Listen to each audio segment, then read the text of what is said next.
Feelings Matter, brought to you by Mindful Appy. I'm Michelle Stinson Ross, and that's my co host, Tina Schweiger.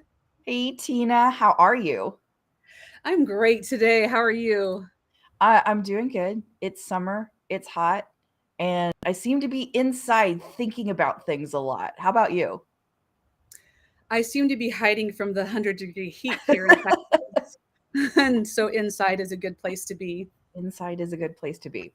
So, to set the context, today we are going to be talking about some really nerdy science stuff. We are going to discuss the affective events theory in psychology. And because Tina is our resident IO psychologist, I'm going to toss it to you to describe what is affective events theory.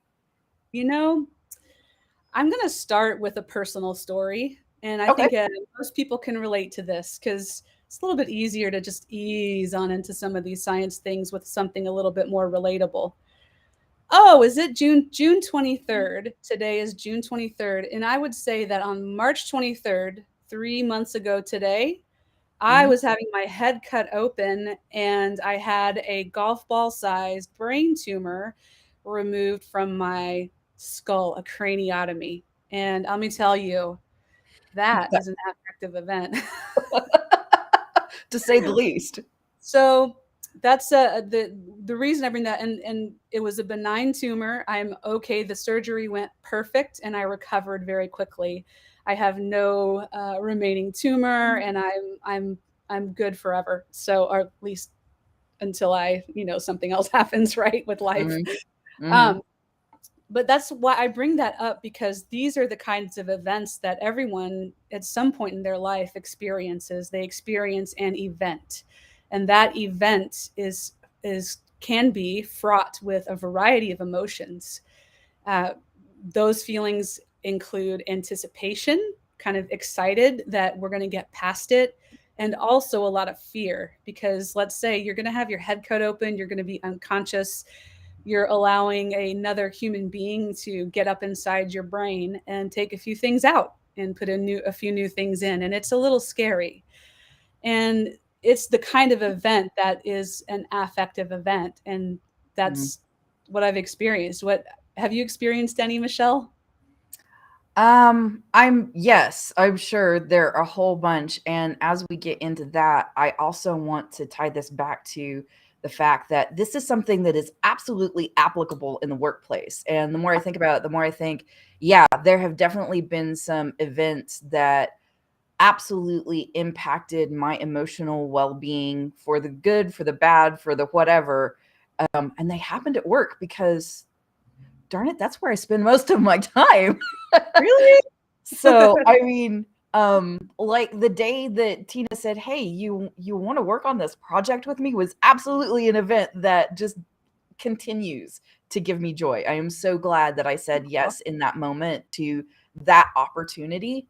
Me There too. have also been times at work where, a CEO hired somebody into the marketing department that it changed the nature, the power balance, everything about the department in ways that were toxic and not helpful. And I wound up leaving that job eventually because that one personnel change, that Mm. one event of hiring a particular person really just completely changed things in a very not good way.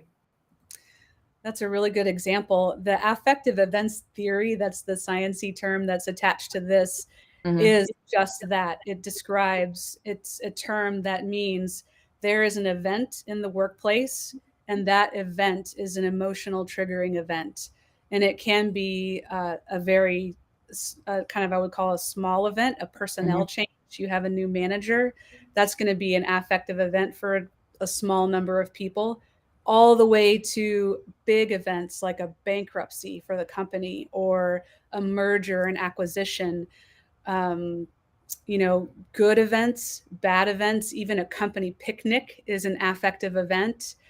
um, the time of year when reviews happen Mhm. is an affective event. And we talk about this a lot at Feelings Matter. These feelings are contagious. So when your new boss came in, their different emotional states and the way that they behaved and the way they treated people and how the expectations played out impacted everyone's emotions, including yours. And Mm-hmm. it's not always in a good way. Sometimes it's in a really good way. It's not always negative, but sometimes it's in a really bad way. The reason that we talk about this is because emotions are data. Emotions are things that we can understand and watch and learn from, our own emotions and the emotions of others. And when Mm-hmm. we think about the workplace, we're mostly talking about the emotions of others and the people that we work with. And when there is going to be a big event, let's say the C suite, they know that there's something coming up and it's pretty major. They're going to acquire another business, for example. If we think about those kinds of events in terms of how is this or how might this impact the emotions of everyone in the organization, there is an opening or an opportunity to be proactive Mm-hmm. and to uh, make decisions that can mitigate negative emotions, promote positive emotions. Um, and negative emotions that come out are opportunities for information about things that may be going wrong. Mm-hmm. Positive emotions are information about things that might be going right, that you might want to do more of. And it's a really an ongoing learning experience to see what types of emotions at or what types of events at your business cause what kinds of emotions with the people that work there. Mm-hmm. One of the things that caught my interest when I was reading the academic paper on affective events theory was that this theory sought to encompass emotion in ways that other psychological understanding of employee satisfaction, work satisfaction, were kind of missing, which I found really interesting that there were already psychological theories about work satisfaction that had to do either with personality traits, like how likely is somebody just based on their personality to feel satisfied with their situation and other things like that. And it wasn't until, effect I keep getting my tongue Affective. tied up. Affective events theory came along that there was a recognition that, first of all, human beings are emotional and it drives their behavior. And oh, by the way, things happen that trigger emotional responses in people. And all of that affects somebody's personal overall satisfaction in their job. That's the tie-in, is that this is particularly something that was related to how psychologists understand job satisfaction. Yeah, and satisfaction. Am I satisfied with the job? I mean, that alone is an inquiry into a feeling state, a state of feeling satisfied. I feel content with my job. So there's an intention around our organizations wanting to have satisfied employees. And that means they want their employees to feel content.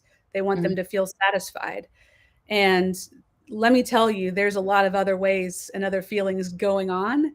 And as you have, a number of years of experience being a human, as anyone mhm, who's listening to this has a number of years of experience in being a human and feeling emotions, you don't really stay in one emotional state for a right, super long period of time, depending on your personality. And that's what psychologists will tie emotional tendencies to, is what are your personality traits? Are you tend to be a neurotic individual? So they don't use the word neurotic anymore, but they used to. Um, where you're kind of worrying all the time, then maybe you have a tendency to feel fear a lot. If you're an open-minded person or you're in the high on the openness scale, you might have a sense of awe or wonder because you're willing to see things in a new and different way or being open to new experiences. So mhm, there's emotional states that are tied to your personality traits. There's emotional states that are tied to the dynamics of the people around you and your history and your past and your upbringing. The gap that this theory fills is the gap of what is happening around you and Right. how those events, especially at the workplace, impact emotions, and taking that into consideration along with everything else. Cool. So I know you already mentioned it as far as some of the things that would qualify as an event would be like a merger.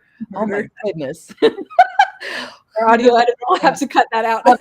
That might be workplace trauma, but a merger, a leadership change, or something positive like a company picnic or some sort of company awards ceremony or any number of things. I know you mentioned this, but let's dig into that a little bit because it's important to understand that these are factors within the workplace that actually the workplace does have some sort of control over.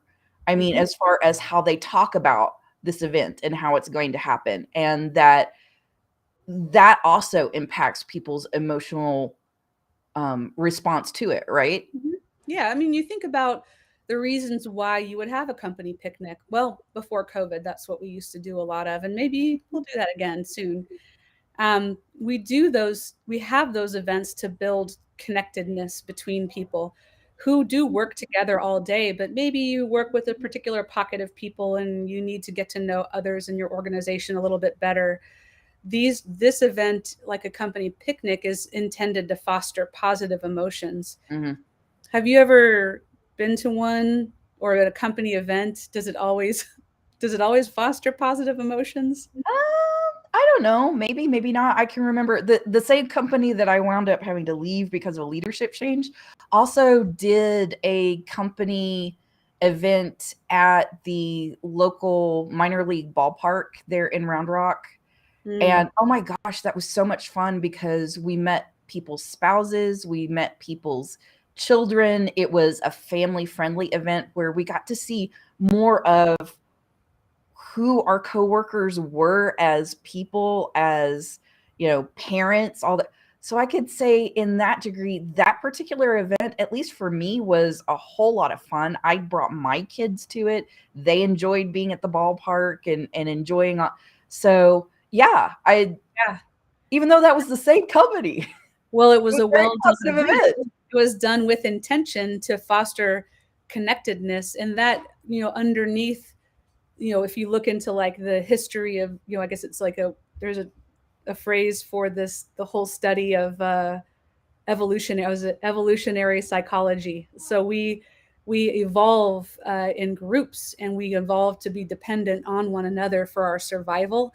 So we are, as humans, crave connectedness with Mhm, other humans, and those kinds of events can build connectedness, and that bonds people to your organization when you can create events that cause people to have really positive feelings of connectedness, feelings of excitement, feelings of fun, mhm, feelings of positive energy, of newness, of differentness, uniqueness.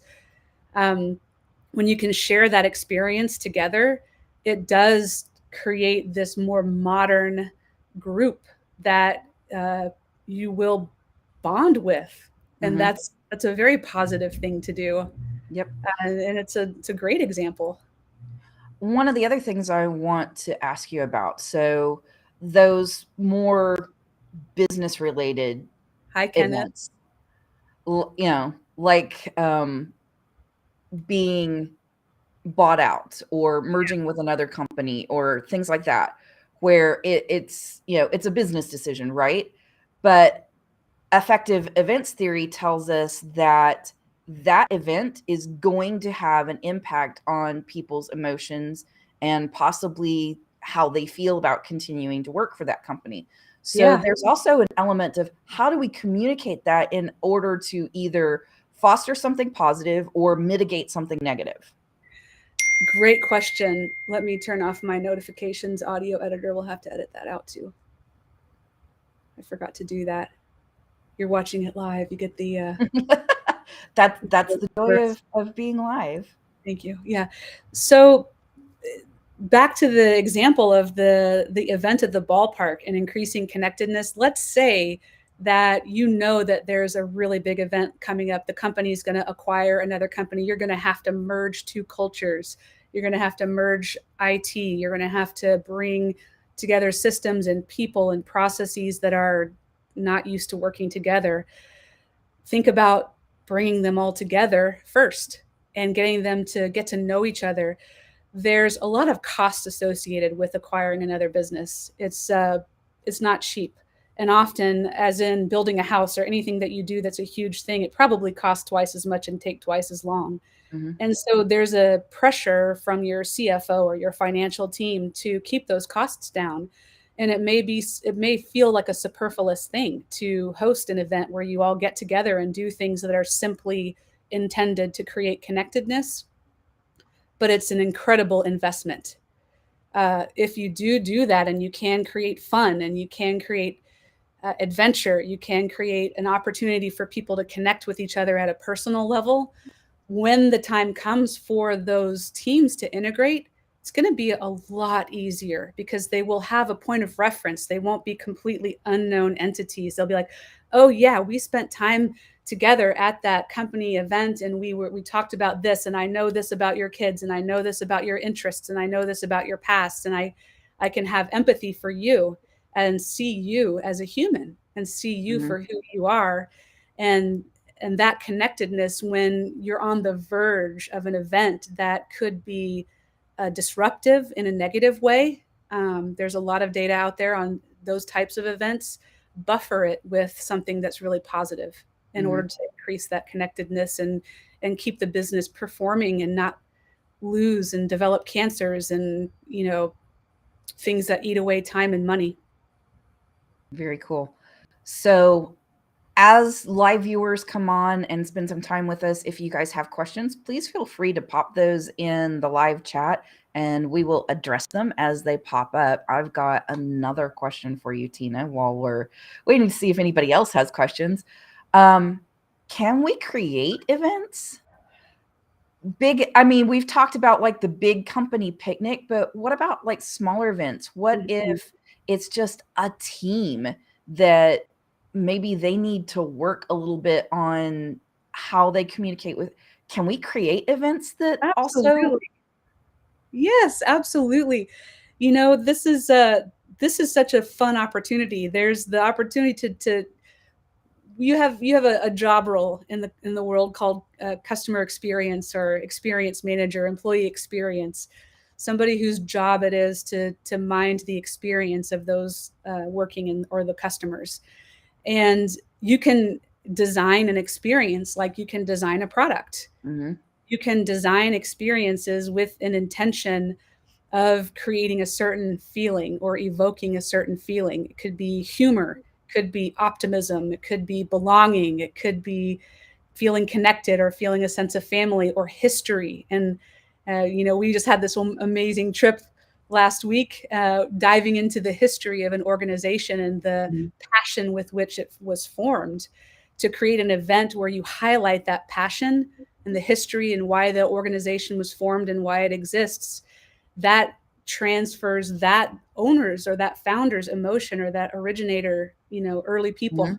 It transfers their emotions and it brings in others into the same cause, and it helps others understand the feelings and the emotions that were there and the heart that it takes to even be have the inclination to get an organization off the ground of any kind. Quite honestly, it takes a lot of passion, and that's at the core of every organization. There is that origination story, and if you Mhm. can build emotions and rituals and culture around that, then that can take that heart of the organization and move it forward into the future and allow others to carry the torch, if you will, to Okay, scale. I really like it that you just made a connection between a particular event and how an event can become culture.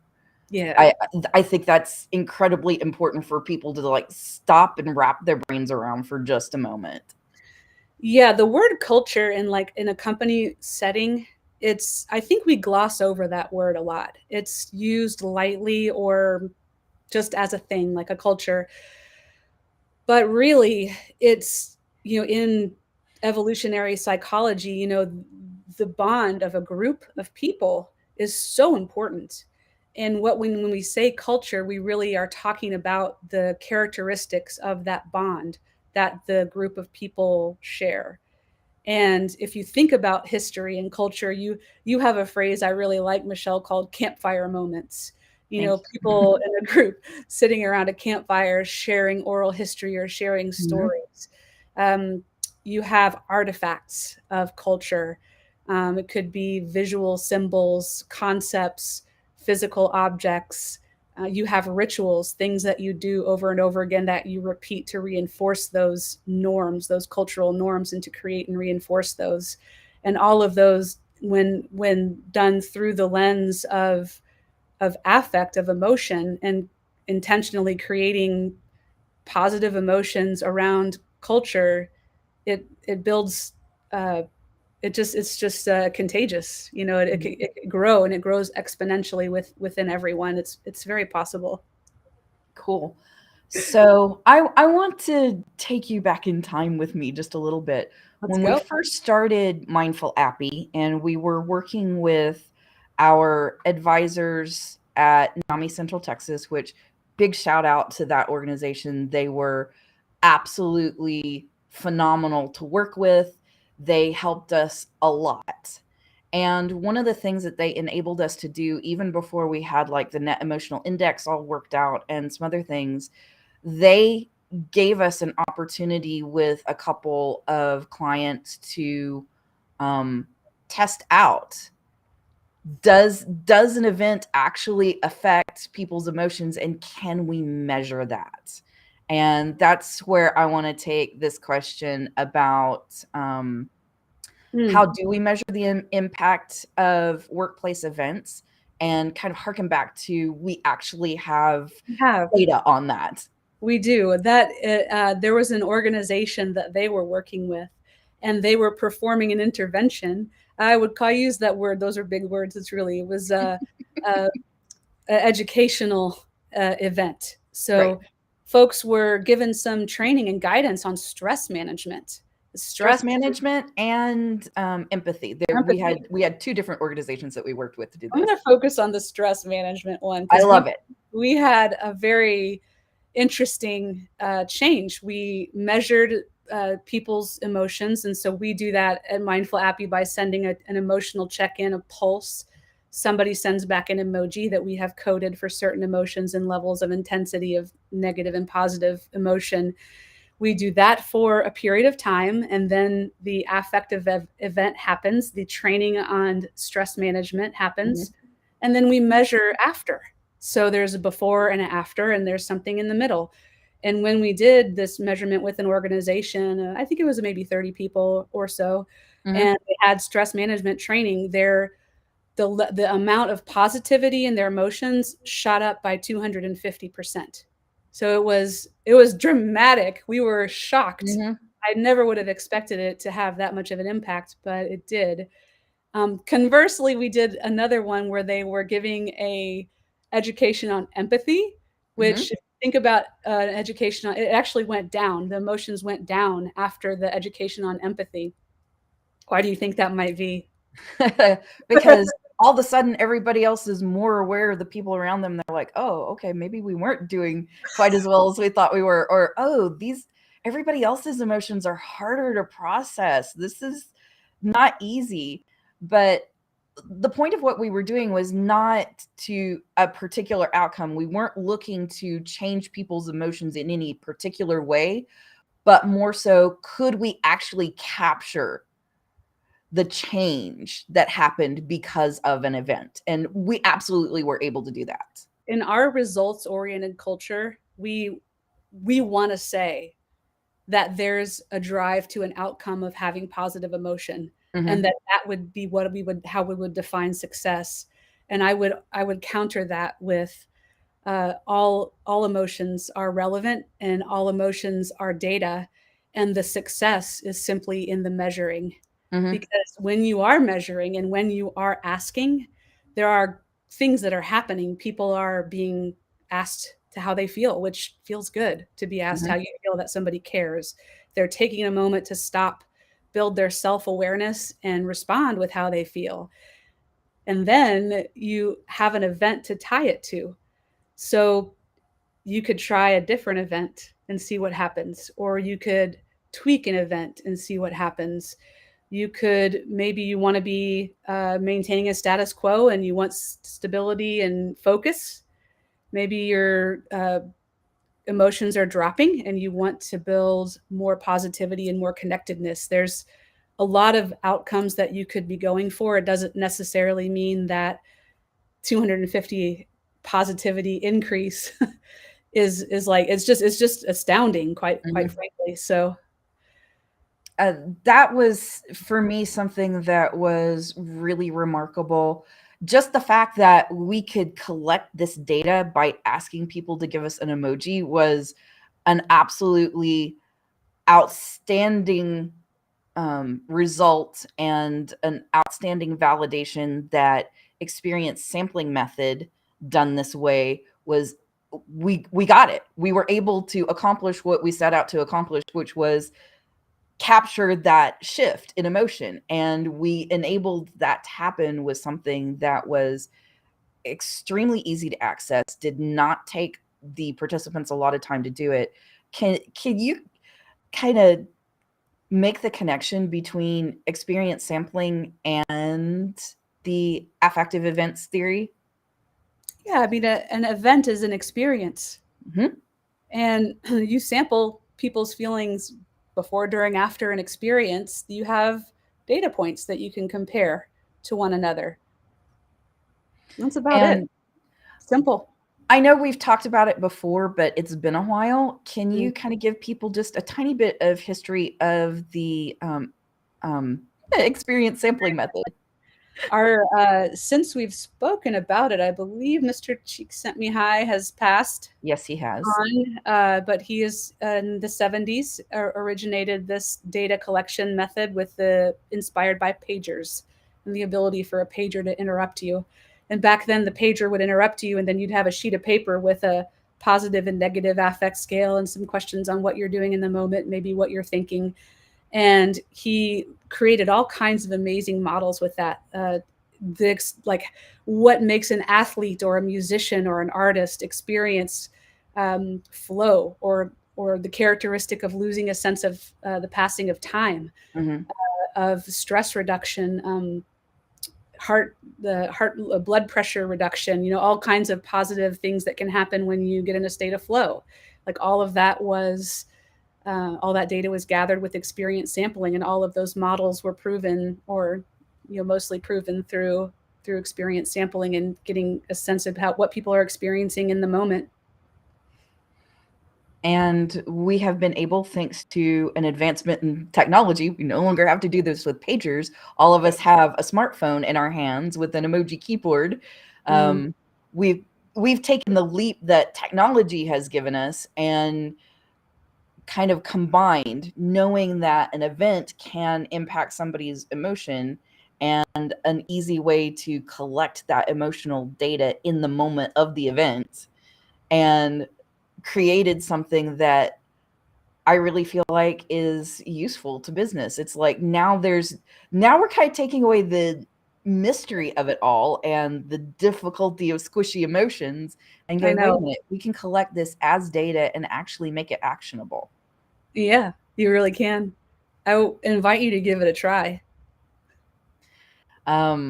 We will put that invitation in the audio version of the podcast. So make sure that you listen and check it out, because we will give you a prompt to try experience sampling for yourself. And of course, listening to this podcast would be the event in that case. But I really appreciate you taking the time to unpack what this is, how it applies, mostly because it is technically a psychological theory. And I wanted people to understand that this has practical applications in the workplace. And is there anything else that you want to mention in closing as we wrap up this topic? Oh, the opportunity. I don't have anything other than thank Kenneth for being here. It's nice to see you. Thank you so much. And I hope that all of you enjoy this few minutes of conversation and education. And I wish you well. Wish you well too.